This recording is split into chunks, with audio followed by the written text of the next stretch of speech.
Welcome to Smart English Coach Podcast. Let's improve your fluency together, one real conversation at a time. Let me ask you something. What is the first thing you do when you wake up in the morning? That's a good question. Honestly, I grab my phone. Every single time. Right. Most people do. You wake up, you reach for your phone, you start scrolling through social media, checking the news, looking at messages, and before you even get out of bed, your mind is already overwhelmed, already stressed, already reacting to other people's problems. That is so true. And then the whole day just feels off. Like you started on the wrong foot. Exactly. You started on the wrong foot. That's a great expression, by the way, to start on the wrong foot. It means to begin something badly. And when you start your morning badly, you often carry that energy with you for the rest of the day. So today, we're talking about how to start your morning the right way. Morning motivation. Building a mindset that actually sets you up for a good day. Yes. And we're going to talk about real habits, real strategies, and real mindset shifts. Things you can actually use. Not just theory, not just beautiful words that sound nice, but don't help you in real life. I love that. And for everyone listening right now, whether you're on your morning commute, making breakfast, getting ready for work, or just relaxing, this conversation is for you. Let's get into it. So, Sarah, I want to start with a question. Do you think mornings are really that important? Like, is there actual science behind this, or is it just a feel-good idea? Okay, so I used to be a real night owl. You know what that means, right? A night owl, someone who naturally stays up late and is more active at night. The opposite would be an early bird, someone who naturally wakes up early and feels energetic in the morning. Exactly. I was a total night owl. I would stay up until 2 or 3 in the morning and then sleep until 10. And honestly, I felt fine. I thought, I'm just not a morning person. That's just who I am. And then what happened? I started a new job, had to be at work by 8. And for the first few weeks, I was miserable, absolutely miserable. I was rushing every morning, skipping breakfast, arriving at work already feeling exhausted, and my performance was terrible. So your morning routine, or lack of one, was directly affecting your work. Completely.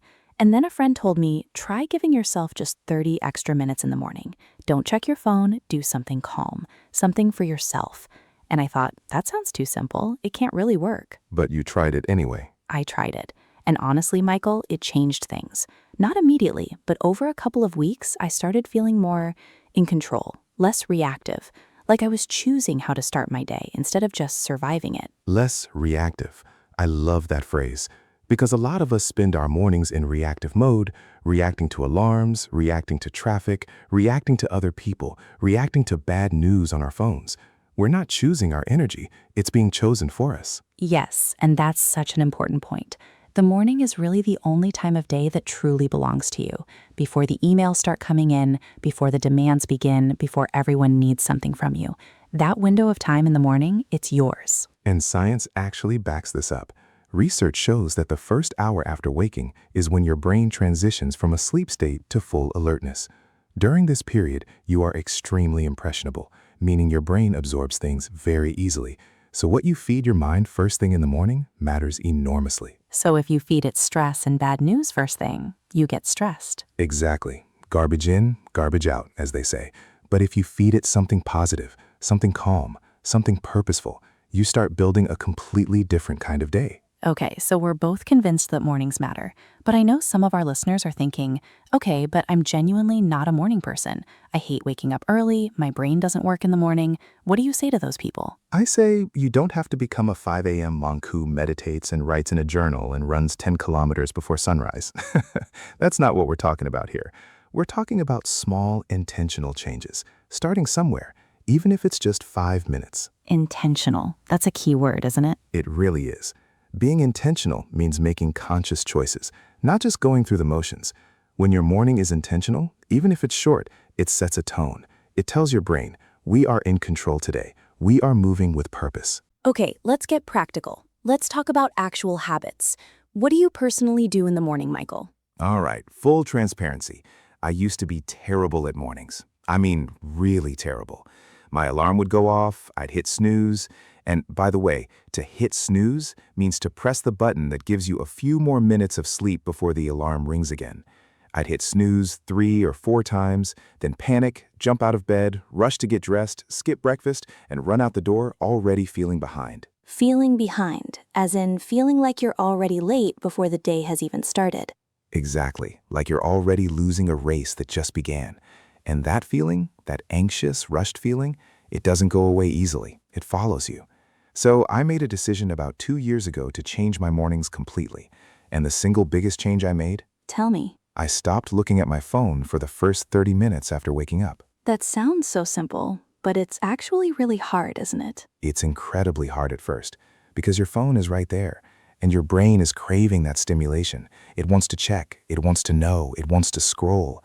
It's almost like an addiction. It literally is an addiction for a lot of people. Right. So I started by putting my phone in a different room at night, physically making it harder to reach.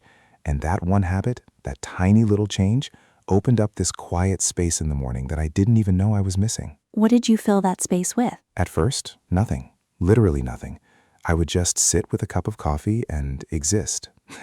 Which sounds ridiculous, but honestly, just sitting quietly, not consuming any information, letting your mind wake up naturally, it's incredibly powerful. I think we underestimate the power of silence and stillness. We're so used to constant noise and input. Our brains never get a chance to just breathe. Absolutely. And then I started adding other things, like reading something positive. Not the news, not first thing in the morning, but something that inspires me. A book, a quote, an essay, something that gets my mind thinking in a good direction. I do something similar. I started keeping what I call a gratitude journal. Every morning I write down 3 things I'm grateful for. And I know, it sounds a little cliche, right? Like something you'd see on a motivational poster. It does sound like that, yeah. But it genuinely works. Because when you make yourself search for things to be grateful for, even on a hard day, even when things aren't going perfectly, you train your brain to look for the positive. You shift your focus. And that shift in focus changes everything. That's the psychology behind it. You're essentially rewiring your brain over time, teaching it to default to gratitude instead of complaint, to possibility instead of problems. And it doesn't have to be big things either. Like, I'm grateful for world peace and a perfect life. No, some mornings it's, I'm grateful for my coffee. I'm grateful the sun is out. I'm grateful I have a warm bed. Small things, ordinary things. But when you stop taking them for granted, they become beautiful. Okay, so we have no phone first thing, quiet time, reading something positive, gratitude journaling, what else? Movement. This one is non-negotiable for me now. And it doesn't have to be a full workout, even a 10-minute walk, some stretching, a few minutes of yoga. Just getting your body moving in the morning wakes up your whole system. It increases your energy, improves your focus, and releases endorphins. Those are the natural feel-good chemicals your brain produces during exercise. Non-negotiable. That's an expression we should note. When something is non-negotiable, it means you will not compromise on it. It's a firm decision. Michael won't skip his morning movement. It's non-negotiable. Exactly. And when you set non-negotiables in your life, little promises you make to yourself every day, you build a sense of self-discipline and self-respect. Because every time you keep a promise to yourself, you prove to yourself that you are reliable, that you can trust yourself. Ooh, that's deep. You prove to yourself that you can trust yourself. I love that. Let's talk about mindset, because I think this is really at the heart of morning motivation. You can have the most beautiful morning routine in the world, the journaling, the exercise, the meditation, but if your mindset is wrong, none of it will stick. What do you mean by the wrong mindset? Okay, so imagine 2 people. Person A wakes up and thinks, another day. I have so much to do. I don't want to get up. Today is going to be hard. And person B wakes up and thinks, another day. What can I learn today? What can I accomplish? What would make today a good day? Same situation, completely different perspective. Exactly. Same 24 hours, but they will have wildly different experiences of that day because what you focus on expands. If you focus on problems, you see problems everywhere. If you focus on possibilities, you start seeing possibilities everywhere. There's that word again, expand. What you focus on expands. I really like that. It's almost like a mental filter. Your brain can't process everything that happens around you. There's too much information, so it filters. And whatever you're focused on, whatever you believe is important, that's what gets through the filter. That's what you notice. So if you're in a negative mindset, you'll notice all the bad things and miss the good things. Even if the good things are right in front of you. This is called confirmation bias. Your brain looks for evidence that confirms what you already believe. If you believe the day is going to be bad, your brain will find proof. And unfortunately, it will find it. That's a little scary, actually. It is, but it works the other way too. If you actively choose a positive, growth-oriented mindset in the morning, your brain starts finding evidence for that too. So the morning is really about setting the filter. Yes, I love that. Setting the filter. Before the noise of the day hits you, you get to choose what lens you'll see the world through. That's the power of the morning. Okay, so let me ask a harder question. What about those days when everything is just genuinely difficult? When you've slept badly, you're stressed, you have problems in your life, real problems, and someone tells you to think positive. Doesn't that feel a little false, a little dishonest? Yes, absolutely yes. And I want to be clear about this. Morning motivation is not about pretending everything is fine when it isn't. It's not toxic positivity. It's not telling yourself everything is perfect when it clearly isn't. What is it then? It's about choosing your response to reality. You can acknowledge that things are hard. You can say, this is a difficult situation. I am struggling. And then, and this is the key, you can also ask, what can I do today with what I have from where I am?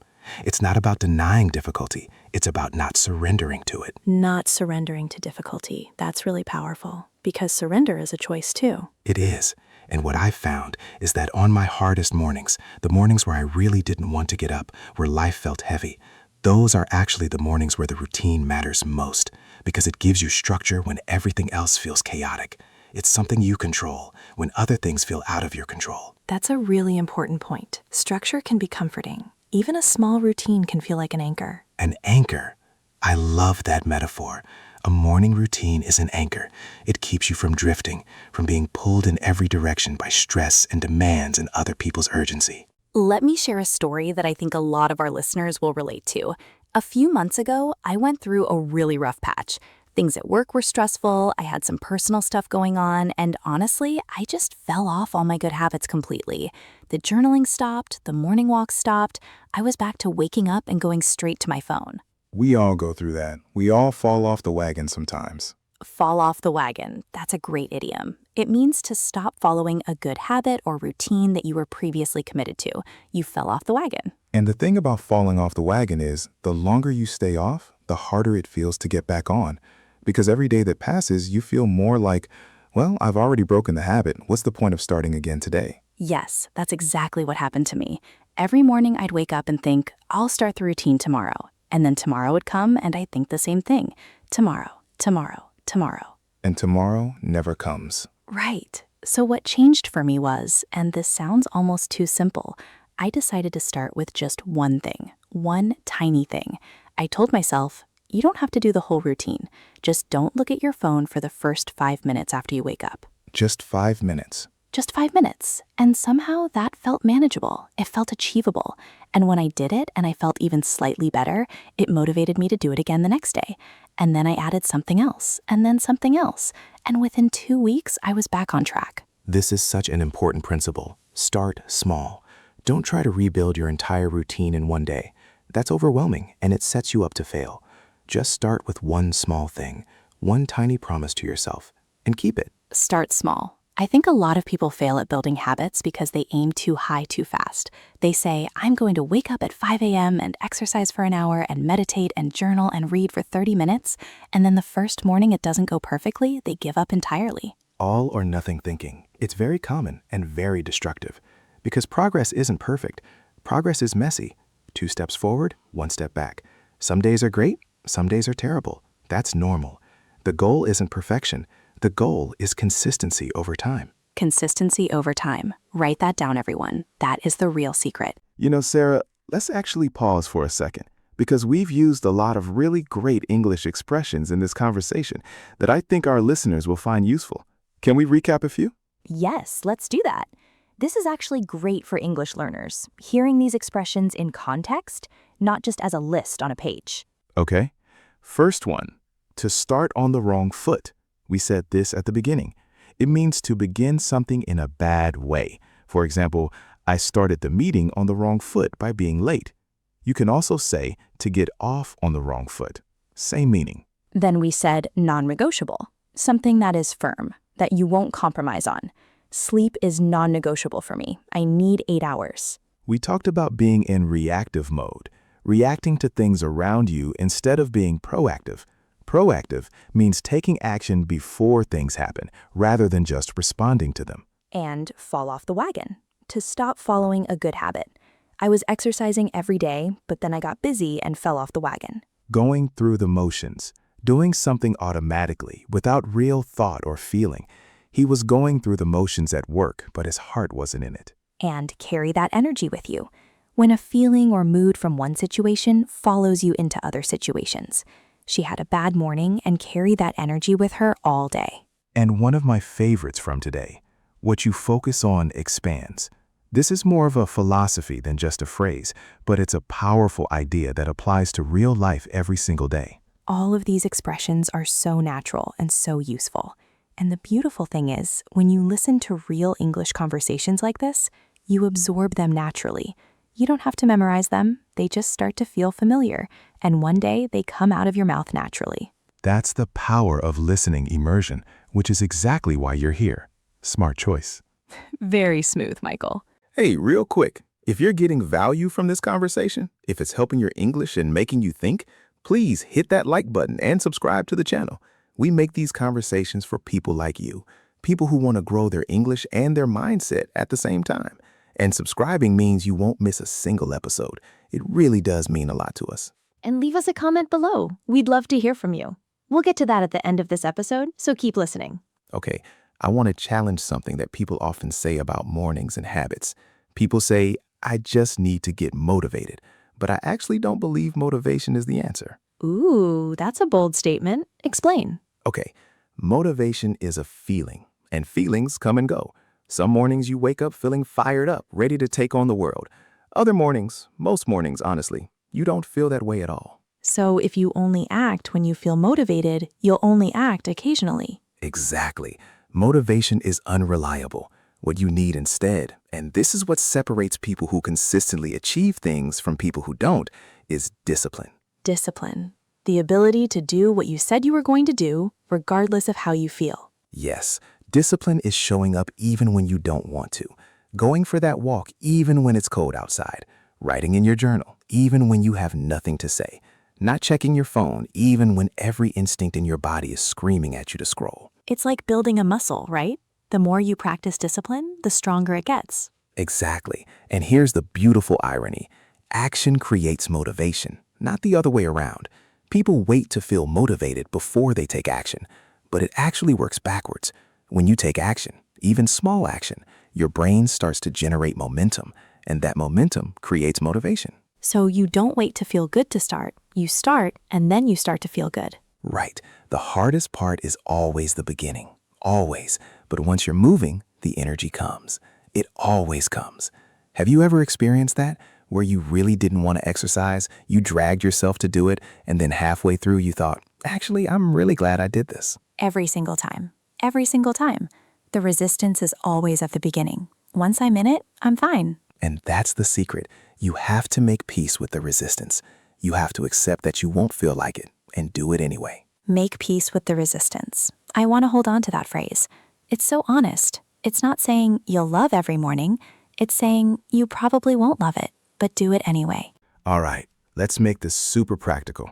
We know not everyone has the same life, the same schedule, the same circumstances. Some people have young children and can't control their mornings at all. Some people work night shifts. Some people have a 1-hour commute right after they wake up. Real life is complicated. Very complicated. So let's offer a few different options. Let's say you have just 5 minutes. What can you do? 5 minutes. Okay.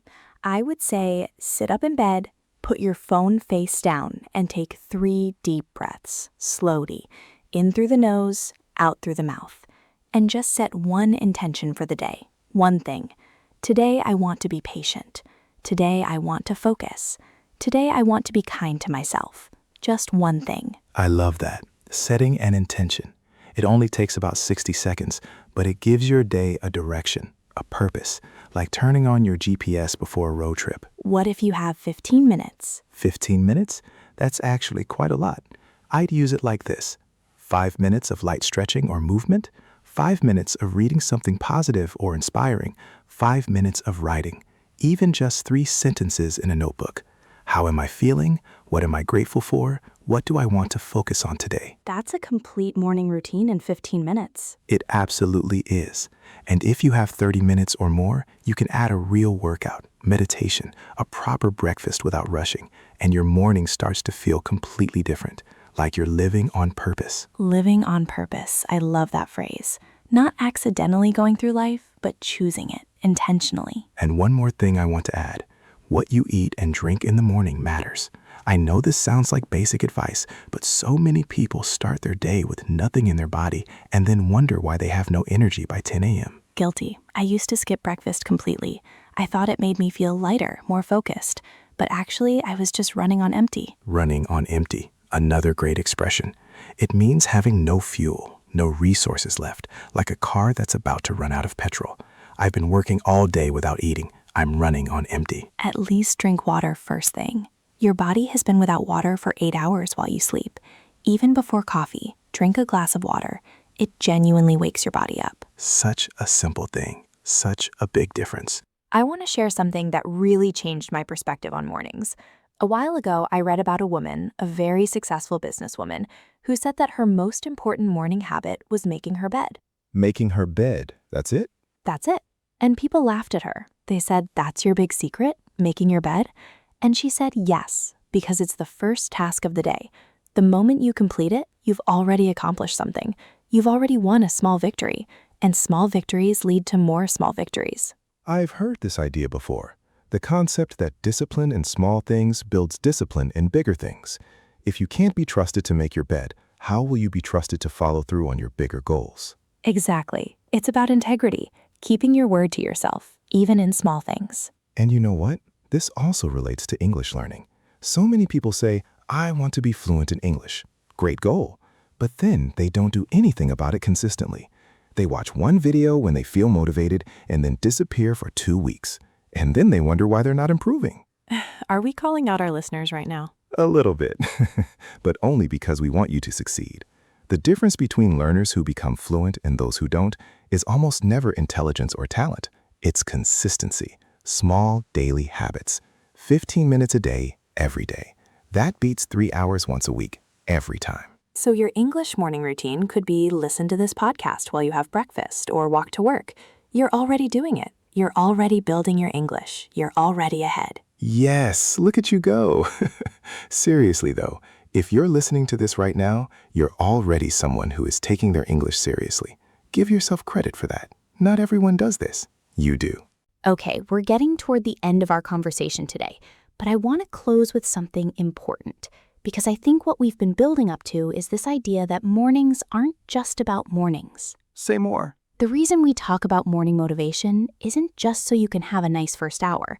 It's because a good morning creates momentum, and momentum carries you through the whole day. A strong morning makes you more patient, more focused, more resilient, more present. It changes how you respond to challenges. It changes how you treat people around you. There's a saying, how you do anything is how you do everything. The way you approach your morning is a reflection of how you approach your life. Are you intentional or accidental? Are you proactive or reactive? Are you taking care of yourself or neglecting yourself? And this isn't about being perfect. It's about direction. Are you moving toward the life you want or away from it? That question, am I moving toward the life I want or away from it, is one of the most powerful questions you can ask yourself in any area of life, not just mornings. I think the most beautiful thing about building a morning routine is that it's an act of self-respect. You're saying to yourself, my well-being matters, my growth matters, my peace matters, and I'm going to protect that, at least for the first few minutes of every day. Self-respect. That's the foundation of everything, isn't it? When you respect yourself, you make better choices. You treat yourself better. And when you treat yourself better, you're naturally able to treat others better too. It all starts with you. It really does. And it all starts in the morning. Before we sign off, let's do a quick recap of today's most useful expressions. Michael, take us through them. Gladly. Okay, here we go. To start on the wrong foot. To begin something badly. A night owl. Someone who stays up late and is more active at night. An early bird. Someone who wakes up early and feels energetic in the mornings. To hit snooze. To press the button on your alarm for a few more minutes of sleep. To feel behind. To feel like you're already late or losing ground. Non-negotiable, something you absolutely will not compromise on. To fall off the wagon, to stop following a good habit you had established. Running on empty, having no energy, fuel, or resources left. Going through the motions, doing something automatically without real thought or effort. What you focus on expands. Your attention shapes your reality. To set an intention, to consciously decide on a goal or focus for the day. To live on purpose, to make conscious, intentional choices in life. These are all fantastic, and they're the kind of expressions that native speakers use all the time, in meetings, in casual conversation, in writing. When you use expressions like these, your English immediately sounds more natural and fluent.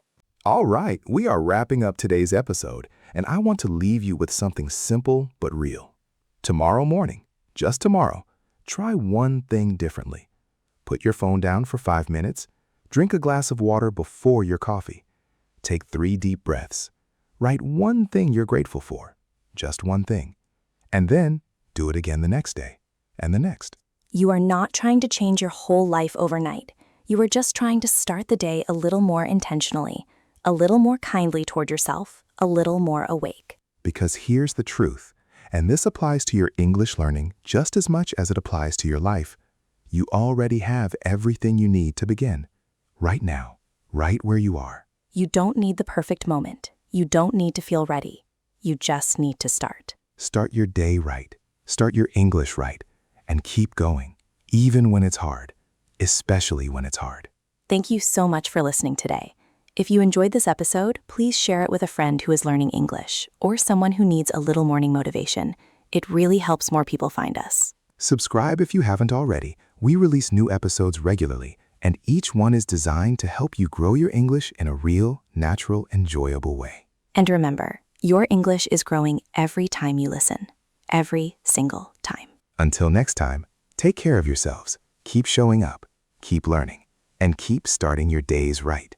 Bye for now. See you in the next one.